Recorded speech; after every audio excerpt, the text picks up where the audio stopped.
So today we've been training with Forest Green Rovers with some of their youth and academy players and one first team player out actually on the first team pitch, which is pretty special, pretty cool. I haven't played on a football pitch this good for a long time. Football fitness is very different to other kinds of fitness. The way that the heart goes through the stress levels and the oxygen required is different to say just an hour or hour and a half run. That was the main difference, to be honest. I'm trying to keep up with these young boys, but remember I'm the oldest here by like 10 years, so struggling to keep up with them. We're probably the greenest football club in the world. What makes us unique is that we've brought sustainability into the world of football. We've created a green football club. We capture the water from underneath the pitch, store it in tanks, and we put it back on so that we don't waste water and we don't waste nutrients. We feed the pitch with seaweed from Scotland. We've got chargers out front for electric cars. We've got solar panels over my shoulder. We make 20% of our electricity here. Just like Formula E, Forest Green Rovers are aiming to change the landscape of their sport and move to a more sustainable future. They have been described as the greenest football club in the world by FIFA and were recently certified as carbon neutral by the UN.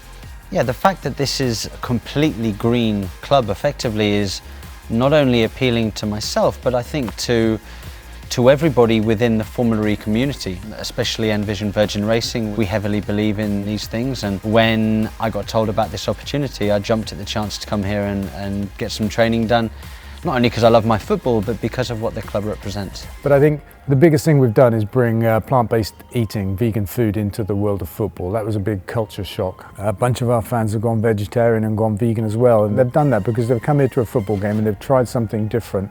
That's how we try to persuade people to change their lives. We don't lecture or preach. We do the things we believe in and we show people what we do and we tell them why we do it, and then we hope that has an impact on them later on.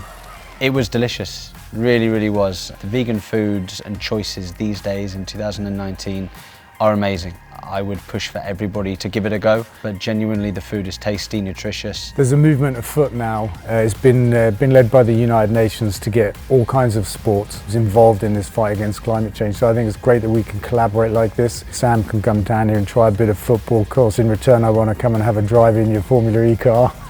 There are billions of sports fans in the world, and if we can make them passionate about the environment as well as sport, then we can really create some change.